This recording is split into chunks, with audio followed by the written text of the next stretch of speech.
Hello friends, once again welcome to JS the English. Friends, आज के इस video में हम बात करने वाले हैं an elementary school classroom in a slum poem के सेंट्रल आइडिया के विषय में। फ्रेंड्स, इस पोएम को कंपोज किया है स्टीफन स्पेंडर ने। इस पोएम के सेंट्रल आइडिया के विषय में डिस्कस करने से पहले मैं आपको एक इन्फॉर्मेशन ज़रूर देना चाहूँगा।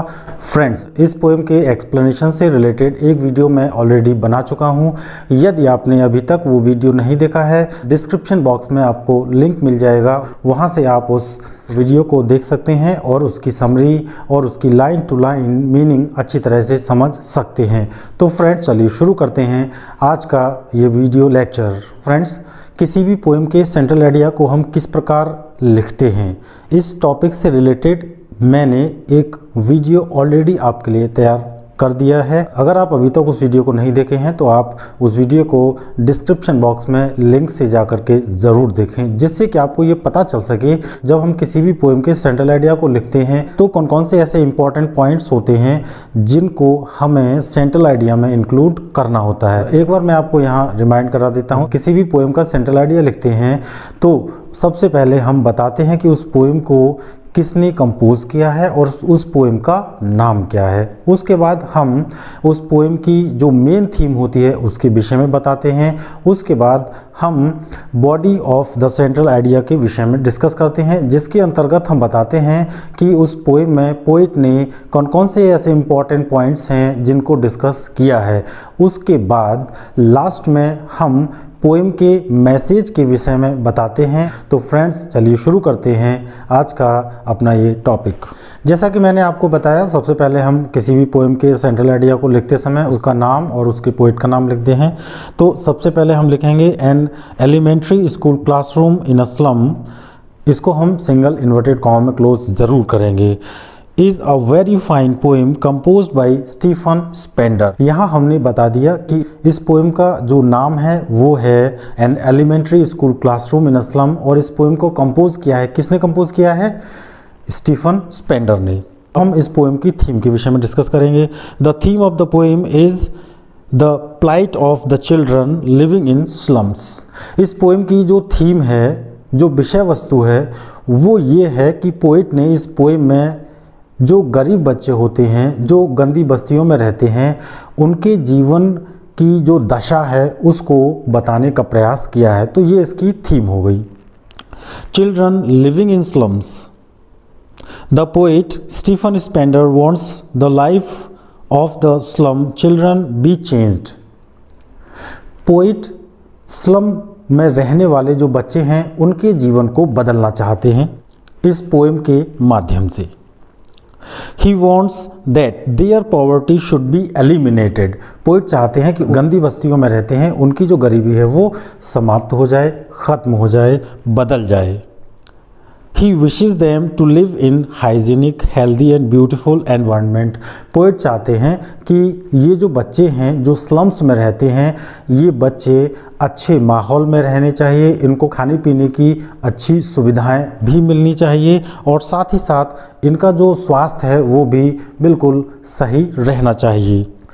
आगे इस पोएम में पोइट बताते हैं he wants their bleak picture to be bright.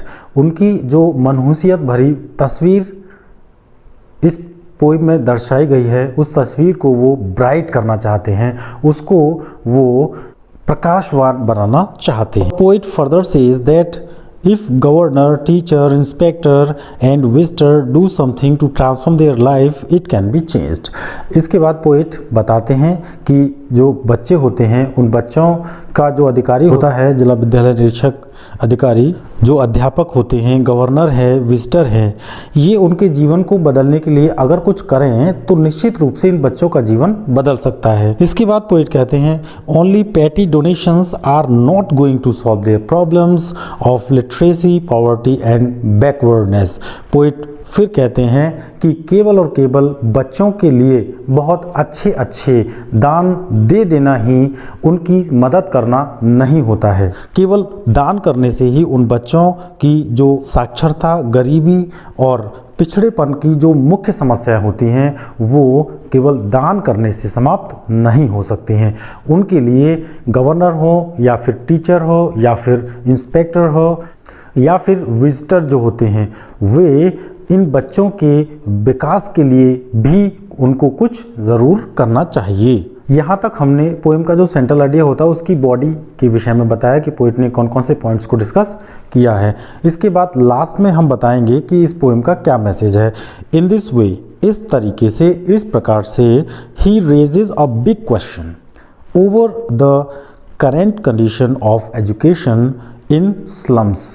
Poet इस पोएम के माध्यम से गंदी बस्तियों में बच्चों की शिक्षा की जो वास्तविक दशा है उस दशा से संबंधित मुख्य प्रश्न को वो उठाते हैं, लोगों के सामने रखते हैं, समाज के सामने रखते हैं, जिससे कि समाज में रहने वाले जो हाई सोसाइटी पीपल होते हैं या फिर जो इंस्पेक्टर हैं या टीचर हैं या फिर विजिटर हैं, वो इन बच्चों की समस्या को अगर सुधार सकते हैं तो केवल और केवल कैसे सुधार सकते हैं, उनके जीवन में कुछ बदलाव ला करके।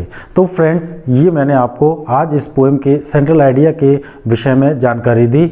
अगर आपको मैंने अभी अभी जो सेंट्रल आइडिया से संबंधित पॉइंट्स बताए हैं, ये किसी भी तरीके से कोई भी सवाल अगर आ रहा हो या कोई मीनिंग समझ में नहीं आ रहा हो तो आप कमेंट बॉक्स में कमेंट करके निश्चित रूप से मुझसे जवाब ले सकते हैं। तो फ्रेंड्स, आशा करता हूं आज की ये जानकारी आपको पसंद आई होगी, और यदि आपको ये जानकारी पसंद आई हो तो आप इस वीडियो को लाइक कर दें, ज़्यादा से ज़्यादा अपने फ्रेंड्स में शेयर कर दें। और हाँ, यदि आप मेरे इस चैनल पर पहली बार विजिट कर रहे हैं तो मैं आपसे ये भी रिक्वेस्ट करूंगा कि आप इस चैनल को सब्सक्राइब ज़रूर कर लें और साथ ही साथ बेल नोटिफिकेशन ऑन करने के साथ ऑल को सिलेक्ट कर लें, जिससे कि आपको मेरे आने वाले हर नए वीडियो की नोटिफिकेशन सबसे पहले मिल सके। तो फ्रेंड्स, आज के इस वीडियो में इतना ही। फिर मिलेंगे हम नेक्स्ट वीडियो में नेक्स्ट पोएम के सेंट्रल आइडिया के साथ। तब तक के लिए मैं आपसे विदा लेता हूँ। Thank you very much for watching this video.